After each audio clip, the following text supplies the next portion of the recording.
Hi, everyone. Thanks for joining us today. My name's Naamal de Silva, and I am ABC's, American Bird Conservancy's Chief Diversity Officer. I'm here today with ABC's board member, Annie Novak, and we're going to be talking about saving a place for birds in every backyard and in every community. Annie, could you tell us a little bit more about yourself and the work that you do in creating urban green spaces? Yes, with pleasure. And Naamal, thank you so much for hosting and facilitating this conversation. I'm always so excited to speak as a champion of the American Bird Conservancy, which I love with all my heart. It's a pleasure talking to you again. So yeah, I could start, I guess, with the site that I'm at right now on our chilly November day. This is the Eagle Street Rooftop Farm, which, if you can't tell by the skyline in the distance, is in Brooklyn, New York. Behind me is Manhattan. Actually, we're about opposite from 23rd Street. And it's a green roof. So one thing we can take a closer look at in a moment is that this is not a ground level space. It's actually 3 stories up in the air, which is adding to the chill in November. And it's a fantastic environmental resource. So, I work here. I run the farm. I started it back in 2009. And I also work at the New York Botanical Garden in the Bronx, which there I have a 3-acre vegetable garden site called the Edible Academy, which I manage. And I've worked there since 2005. So my love of plants is very deep and strong. And it's been a real pleasure working in these spaces, in part because, got your vernaculars handy. There are tons of animals, particularly birds, that I get to interact with every day just by, doing the daily work that I do.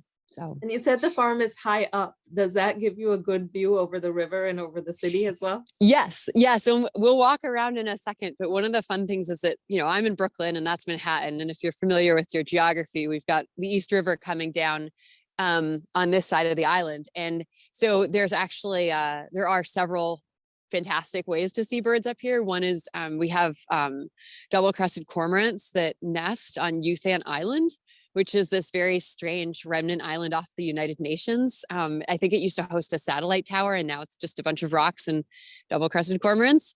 So they come up and down the East River in the morning and the evening.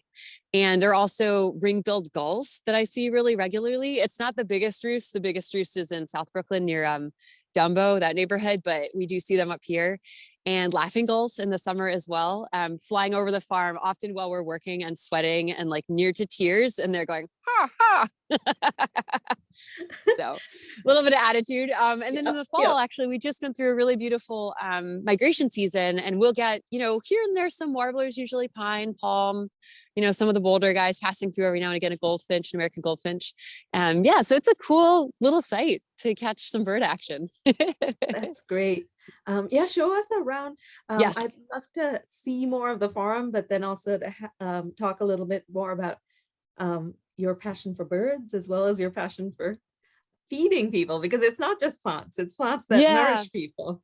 Yes. Yeah. So as I walk around, I can point a couple of those things out. So what we're looking at, again, bear in mind, this is a November farm. So, coming into Thanksgiving, a food holiday, ironically, we're sort of at our lowest amount of food right now.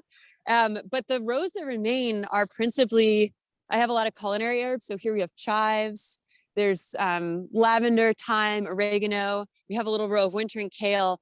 But one of the reasons we went into so many perennial herbs is because as a green roof, one of the chief environmental benefits is the capacity to absorb stormwater. And that capacity is really enhanced by keeping plant roots in the ground year round, which, as an annual vegetable grower, I was growing radishes, which you like put in and rip out after a month, and salad greens, same thing. And it's struck me that the best way to keep the farm healthy year round and to do the best work for, the incredible watershed that New York City has is to try and use perennials. So thankfully there are a lot of really great perennial plants that you can eat. I mentioned a bunch of the culinary herbs, but I'll show you a few of my favorites over here in our bird-friendly corner. We get a lot of mourning doves, house sparrows, pigeons up at the farm. Every now and again, we'll get a Canada goose, but we do also get a bunch of seed eaters. I mentioned American goldfinch comes up here. So we have a row where we have, again, this is the end of the season, but this row typically has a huge amount of sunflowers, a bunch of our native wildflowers, And this is an area where I do see a lot of those birds hunting around, particularly on those sunflowers, but also for insects. I'd say the most fantastic insect we got up here recently was a praying mantis family. Not that birds eat them, nor is it much of a family, because eventually, of course, the female eats the male, but it was really cool to see that happen 3 stories up in the air. Yeah. And then, yeah. And then over here, this is just the last row we have that's sort of pollinator habitat. Sedum, again, not a native plant, but really productive for all of our bees, including some native bees. And we actually have saffron crocus here, which if it hasn't died back completely, that's a really fun food crop. I think it's a little too cold. Yeah, it's all gone. Yeah, and then probably the last area worth pointing out from a bird perspective, over our weather-beaten deck, this back area here, which is empty now, is usually abundant with wildflowers. So again, a lot of our native plants, native milkweeds, and then these hazelnut bushes is the perennial edible crop that we keep. So yeah, so we try. I mean, you know, all told, it's like a fifth of the landscape is bird friendly, and that has so much to do with, you know, the ecosystem benefits they offer. If we're going to try and grow crops and the crops have insect issues, you want to make sure you have a pretty active bird population up here to help mitigate it. So it's a little bit of quid pro quo. Sometimes I feel like they get a little more quid than I get my pros from it, but it's okay. Does leaving some of those plants in the ground make that have a more bird friendly habitat in any way? You know, it's a good question. It's so plant specific. I think, I guess I would say that for things like the,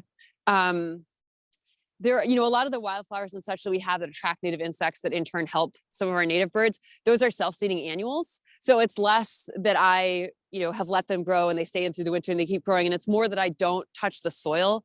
It stays untilled, uncultivated. And as you can see, again, this is not a native, so sorry about that, but this sulfur cosmos has self-seeded. So this shouldn't be flowering in November.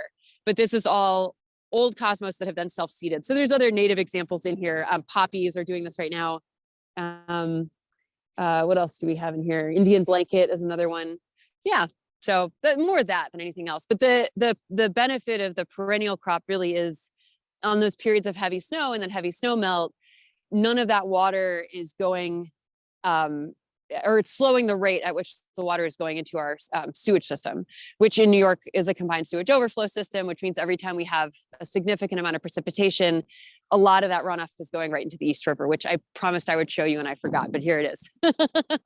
Thank so you. it's this beautiful body of water over here. Yeah, it's an extraordinary view. And we get, like I said, we get the double-crested cormorants just zipping up and down in the spring and the fall. It's really lovely. That's great. So one of the additional benefits in addition to creating a habitat that's pretty bird friendly is that you're protecting downstream birds in the watershed as well, by capturing some of that stormwater runoff. Yeah, I mean, you know, I think about this. There's there's a junco.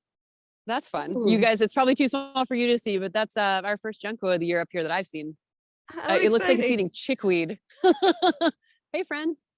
Yeah, I mean, I think about that a lot with you know, the East River and you know, so many. Sorry, I'm totally captivated. I'm going to turn this way. This bird is incredible.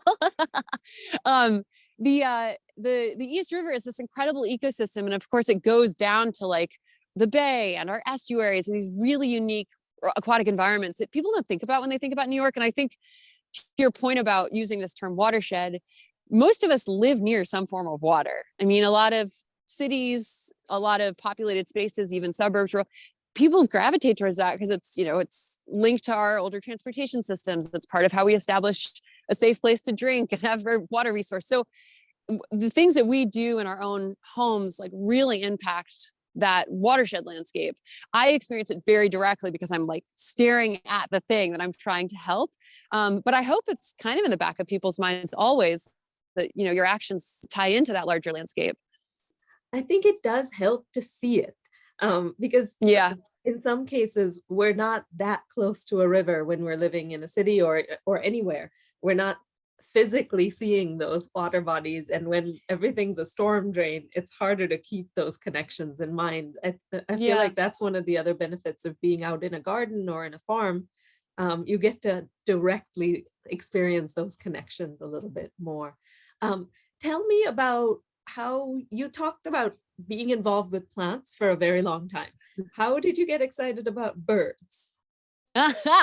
Well, first of all, what isn't exciting about birds? I mean, it almost doesn't even matter because, I mean, they're living dinosaurs. So that's always been front of mind for me is this incredible connection. We're talking about feeling a connection to the living landscape around us. The deeper and more profound thing to me about birds is it's a timeline connection. I mean, I don't walk around thinking about this all the time, but I am minimally cogent to the fact that humans are like a pretty recent species and all things considered. And I have this huge sense of reverence and awe and imagination towards, these flying dinosaurs all around us. So maybe that's, if that's a little too abstract, I guess the thing I've always really loved about birds is that, much like my experience with plants and the naming of plants and the understanding of their preferences and their ecologies and their life cycles, both as species and as individuals. It's both the red oak and the red oak that I know in my yard.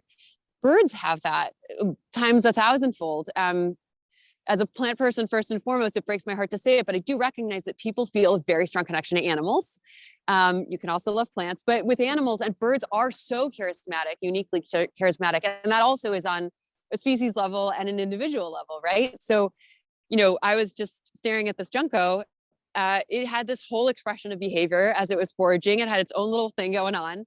And that's fascinating. It's just fun to watch. And I used to feel a lot easier saying that before we all became so compelled by reality television, because for me, the thing that was always incredible about nature is that it was reality TV.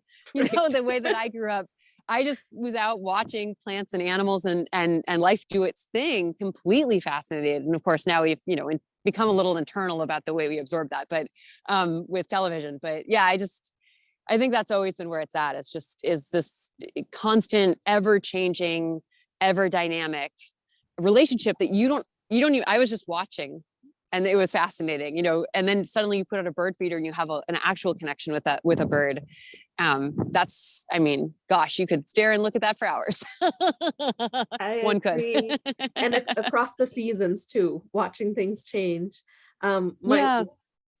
I am so curious about connections. And so whether it's a single plant and then thinking about where does this plant come from, who uses it for food, what are the different ways in which different groups of people utilize it in creating amazing recipes of all different sorts. I love to think about the diverse connections between the plants and the birds, or between the things that are growing in a place and the history of that place, the history of that landscape. In cities, it seems like, again, some of that becomes invisible because we are just walking around and then going indoors. How does working outdoors more help you feel connected to those histories of place? Yeah, it's, Naamal, that's such an interesting way of phrasing this because you are such a unique and thoughtful bird yourself. Your way you're speaking, you sound like a human geographer, which is a discipline that's just really interesting to me. Are you nodding vigorously because yes. Yeah. I am not one, but you're not. Okay. Interests me as well. Yeah, it's a cool discipline because basically it links exactly what you described, like places, influences, time, ecologies, social dynamics. And, I think what you're pointing to even more deeply is the human quest for narrative. I mean, going to, Joseph Campbell and The Power of Myth, or the way that we've always made constellations out of stars, like people love the texture of storytelling. I mean, I'm saying it's reality TV, but the deeper thing that we're talking about here is narrative and how, what you're describing, understanding your local ecology is grabbing that fabric.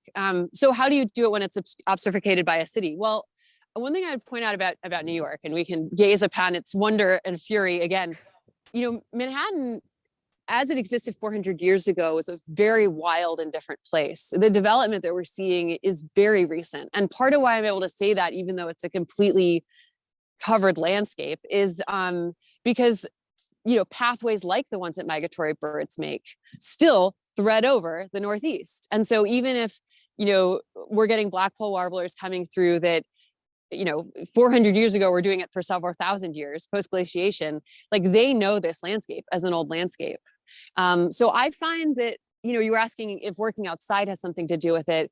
Yes and no. I mean, even people walking from their home to their office or walking from their subway stop to their office, they're still going to encounter some of these species, whether it's plants or birds or other animals as they go through that commute, because New York City is uniquely placed geographically to be such a funnel for so much traffic coming down through the Catskills, heading down the coast towards Cape May, the Mecca of birding, and then further down the Northeast coastline. So, we're not a million times more unique than a city like Chicago or what you'll see in San Francisco, but I do treasure that about Manhattan and New York in particular, just this outrageously obvious connection to our past through our ecology. Just needing to look up during those times of migration. Totally. Yeah, exactly. Just paying attention to anything besides your phone. That makes sense. Yeah. Annie, you have so many connections to different plant-based, food-based places. And yet you're also a board member of American Bird Conservancy. How did that happen? Yeah, well, I feel very lucky about getting connected to ABC. I was recruited by a fellow board member and friend, John Franzen, through a mutual friend of ours. And he and everyone I've ever birded with, honestly, was very gentle about it, which I'm saying because once you love birds, you love birds. And I know I could tell now, particularly getting to know John better and other people I bird with better, love is like, you need a more powerful verb than how much people are passionate about, these beautiful animals. And I recognized when I was first hearing about ABC's work, John smartly sort of approached it through this landscape perspective. He's like, do you know about the grasslands work that ABC does?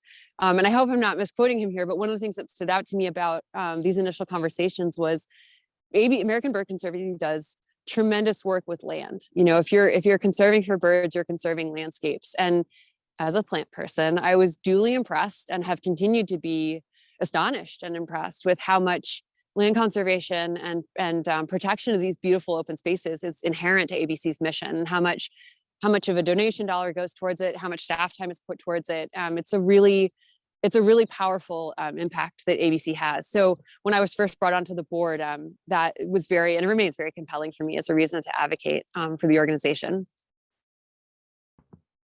Thanks, Annie. It's so interesting to hear you talk about the different connections. We were talking about some of the urban issues. There is urban work that ABC does as well. But when you think about more distant landscapes like grasslands, what is it that you feel when you hear that ABC has protected a new place or safeguarded or worked with local people to help safeguard a place that's distant from you? Why does that matter to you? Yeah, I mean, to your point, you made that wonderful comment about watersheds, and these are shared landscapes. So, there's sort of the bird focused answer, which is that many of the species that I have the privilege of seeing in New York rely on places in Central and South America to thrive and survive and to go through the other part of their year. In fact, most of their lives. I'm not getting the privilege of seeing them, except in passing. So I do think about that a lot when they fly through. And this is something that John and other board members who've had the chance to travel to some of the preserved spaces can speak to really eloquently, how wild and at first almost disorienting, but then so correct and right to see birds or you think in a landscape that they know really well. And to you, it's foreign. And I've always found that particularly interesting about birds in their ability to move. It's a funny thing to mention, but so much of what makes humans unique is that we can live anywhere, right? Like we can build a house anywhere. It's, at this point, sort of to the planet's detriment that we can do this.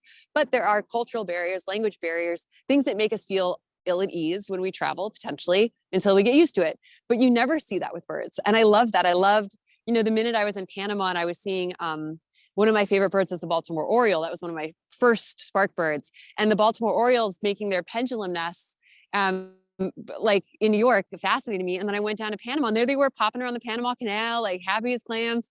And I felt kind of out of it, I was a foreign trip for me, but it was very natural for them. So so that's a big thing. But to your point about watersheds, the land conservation issue, it matters for all of us. At this point, we're absolutely beyond denying that our planet is inherently connected in every single possible imaginative way. And the idea that American Bird Conservancy does have such a broad reach in the impact that it has that, the geography of its work spreads all the way across the continents is really important. You couldn't do it any other way. It would be futile to just stick to, a small part of, like, if only the Northeast was the area we were preserving. It doesn't support birds at the way they need. And in part because so many of the species are so profoundly migratory and so comfortable in that migration.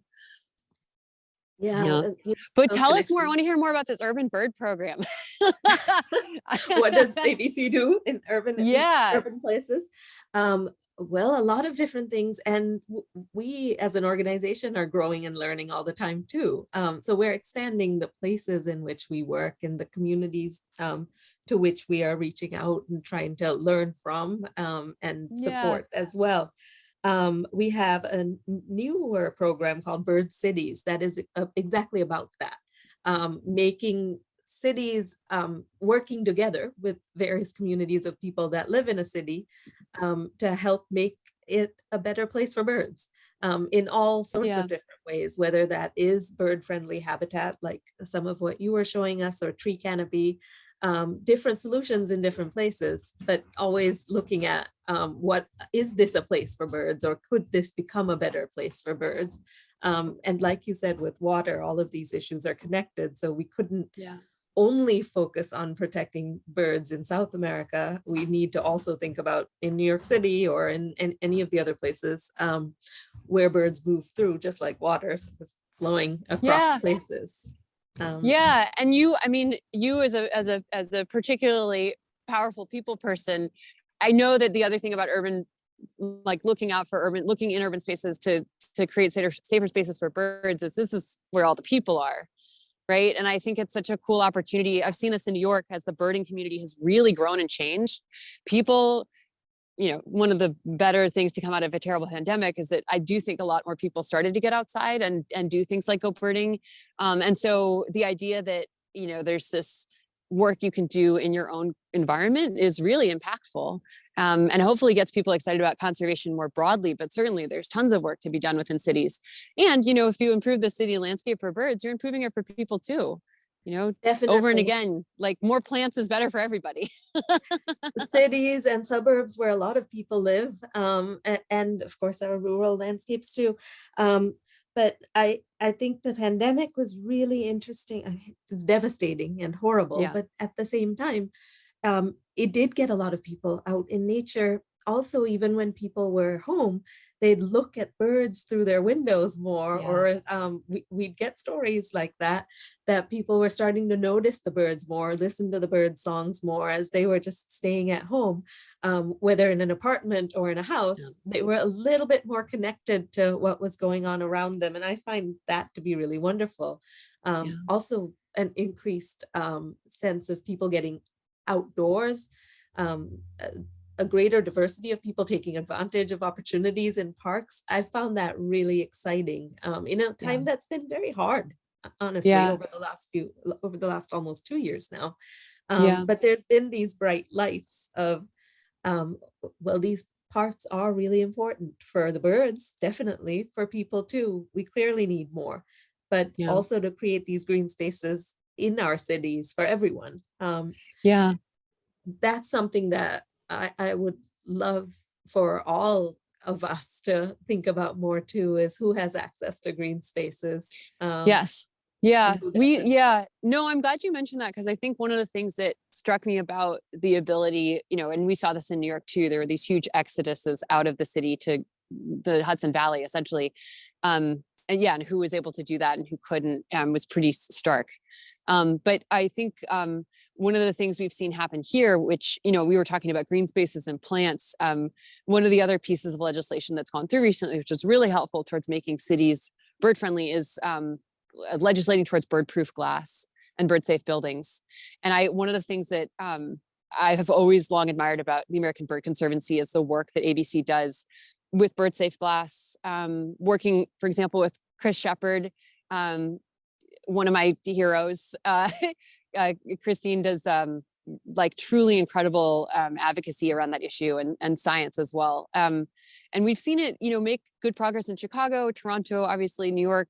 But that would be something that I am very plant focused, but when I think about making cities better spaces for birds. So many of the migrants that we were talking about come through at night, and the morning flight pattern of window strikes is devastating. And I know this isn't an urban issue necessarily, if you put out a bird feeder, you might experience the downfall of also having a bird strike the glass near there. So I think that's, that to me, that's sort of top of mind. You're asking what convinced me to join ABC. It was the woo of that grasslands conversation, but what has always made me stay is the bird safe glass issues. Yeah, all of it, again, being connected, but those curtain wall buildings that are all glass, and they don't make for a friendly city. They might be great when you're on the inside looking out as a person, but when you're walking amidst them, they feel hostile, to me at least. They're not necessarily surrounded by plants or trees. They don't feel warm and welcoming. And so thinking about architecture that's bird friendly and also hopefully more people friendly is another really exciting thing. Well, it's funny you mentioned too what's that? This sort of rooftop is so warm and welcoming, even on a cold November day when it's gray outside. No, it is. And the other thing I was just going to say about your comment about the buildings is that one thing that crosses my mind is that the idea of integrating plants into a city landscape is great. But what I often see is when plants are put right in front of those reflective glass windows, the birds just fly right off of those trees right into the glass. So there's something, there's always, there are always things that historically we'll look back on and be like, why didn't we know this sooner? But bird safe glass has always struck me, maybe not be the right term, but it's always made me wonder why we've gotten away with it for so long, in some ways, because it is such an obvious and terrible problem for birds. And I wonder if part of it is, there were many things we've, have been latent to discovering as like bad for animals, bad for people, et cetera. But I think part of it might just go back to what we were saying originally about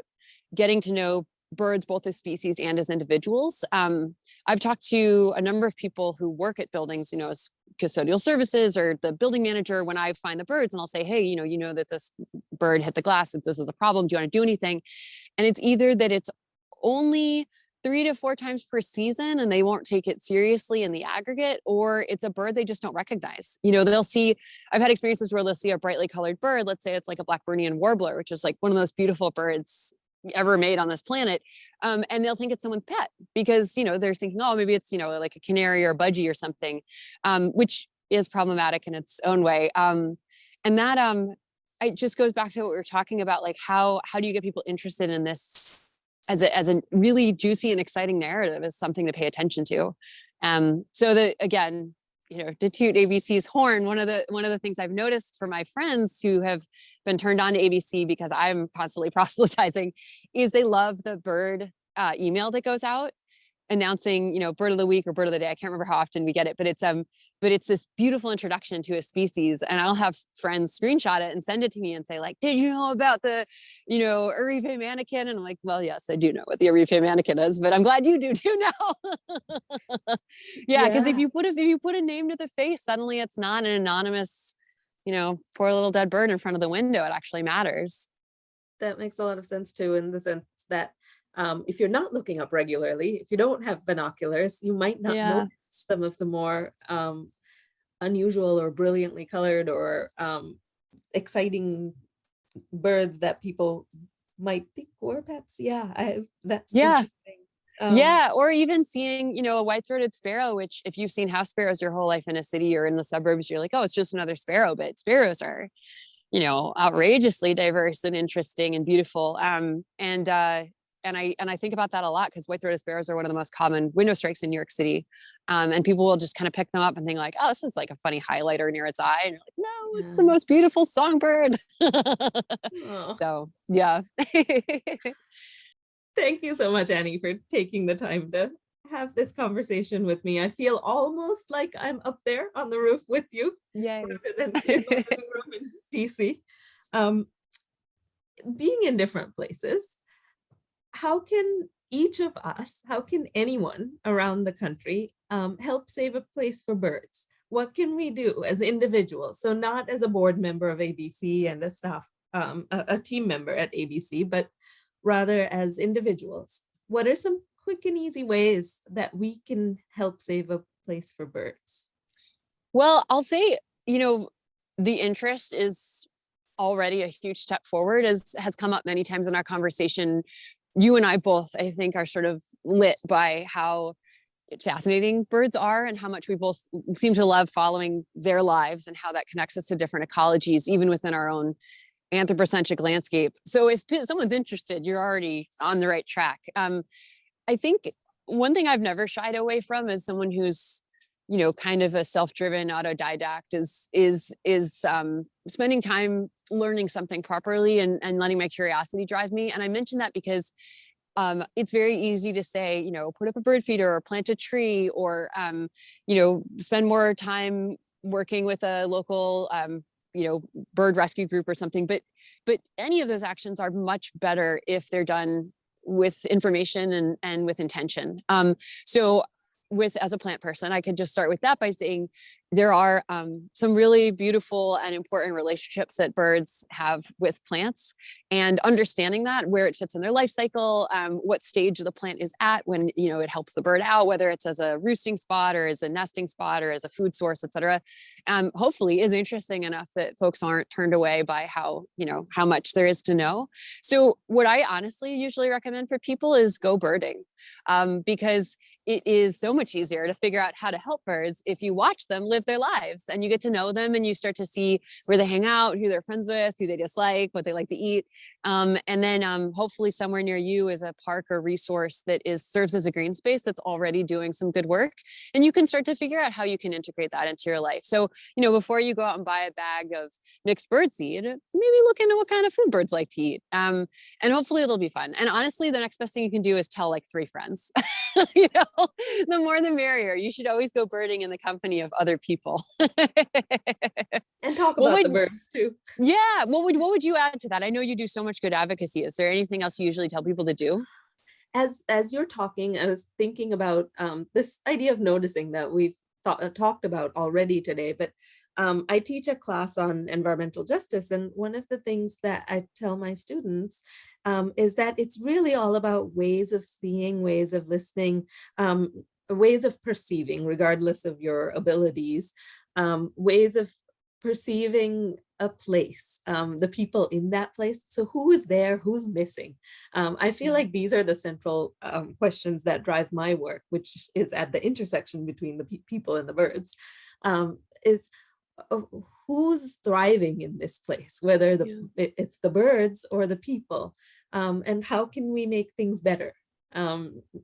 Whether that is working in partnership with an organization like ABC, or things that you do on a more grassroots level, right in your community with your neighbors. And it really does come down to noticing. The more you notice the birds, the more you go birding, the more birds you'll see all around you, and the more you'll think about what they need. Yeah, that's really, gosh, Naamal, you couldn't have put it better. That's a really profound way of thinking about it. And I would completely agree that, when you start, whether or not your focus was birds when you started, there's no way to avoid how important supporting all of our community is when you're trying to do work for birds. And it's something that strikes me about the work ABC does. You mentioned earlier on in the conversation that ABC goes to great lengths to work with community partners. For one, because the outcome of any project will always be better if you're actually working with the people who know that space the best and have ownership over it. And but yeah, I think it's really like the most long lasting and powerful way to think about conservation work is not just about birds, but also about the communities that those birds live in and among as well. Yeah, and if I could expand on that a bit, as you're talking, I'm thinking more about our international work as well. So ABC does have staff scattered throughout the country in all sorts of places. And those team members work with partners, state and federal partners, landowners, in thinking about the birds in those specific landscapes. And it is those landowners or park rangers or conservation biologists or indigenous groups or whoever is the relevant steward of the land or the water. Those are the people that we work with to bring about results for birds. Outside of the United States, we don't have any team members. We work entirely with partner organizations, and with my focus on diversity and equity, I love that aspect Yeah. of ABC, Yeah. that we're not competing in those spaces, but rather supporting. Yeah, and I think there's an analogy here that this is the perfect landscape to mention, because one of the things I've learned in agriculture is that all the seeds that I plant and all the trees that I plant rely fundamentally on these microbial networks, these Yes. mycorrhizal networks spreading throughout the soil, the bacteria that help, deliver nutrients to the plant. So plants don't exist in a vacuum. And I think if I was going to push the metaphor a little further, something that strikes me about ABC is that, as an office DC based organization, the strength that ABC has always shown working internationally is basically drawing on, the mycelial networks of existing communities to bring, I'm going to really go full with this metaphor, but to bring nutrients up and to continue to grow. And it's remarkable. I've only been a board member for a couple of years now, but I've been so impressed with how much ABC has grown. The team of ABC has grown in that time, and how you should speak to this for sure, but how selectively and people have been brought on who really offer like passion and intelligence and real commitment to the work that ABC does. This is your team. Can you tell us a little bit more about it? Sure. Thanks, Annie. And yeah, I am fairly new to ABC myself. So I started in the role of Chief Diversity Officer just this June, but it's been exactly 2 years now since I started working with ABC as a consultant and thinking about equity, diversity, and inclusion. And that's how you and I first met as well, is because I interviewed you as part of that process. But even since I've joined, we hit 100 team members since So June. awesome. Which is, I think the growth over the last 5 years has been pretty rapid, but also intentional. We're not just expanding. A lot of the new positions are joint positions with partner organizations. So we're expanding, but slowly in different geographies and for specific projects. Right. So I think overly rapid growth can be a little challenging too, especially one of the other aspects of my work is inclusion. Do our team members feel a sense of belonging? And I think growing slowly but consistently is a good way to do that, to make sure we're trying at least to be responsive to the needs of all the people that work with us. I guess I just feel lucky that I got to know ABC more closely during this period, because it's been so terrific.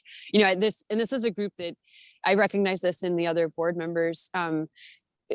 People, we love ABC. It comes across even in the most serious of conversations. There's a real familial and intentional way that everyone I've come across works together.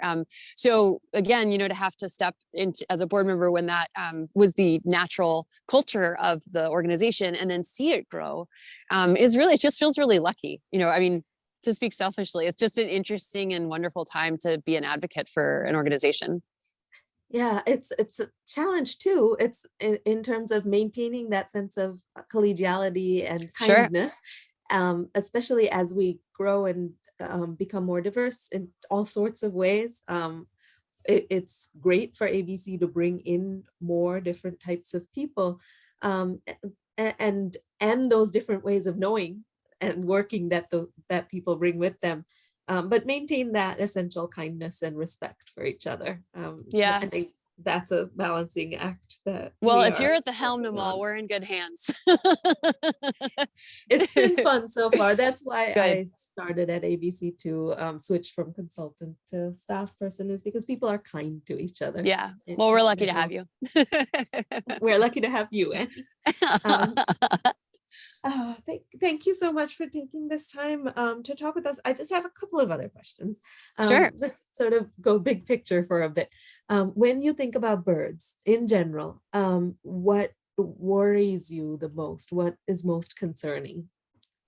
Gosh, it's unfortunately a bit of a long list. The plus side, I guess, is that most of the issues that I came into the bird world worried about are issues that are front and center for American Bird Conservancy's agenda, which is really the thing that helps me sleep at night.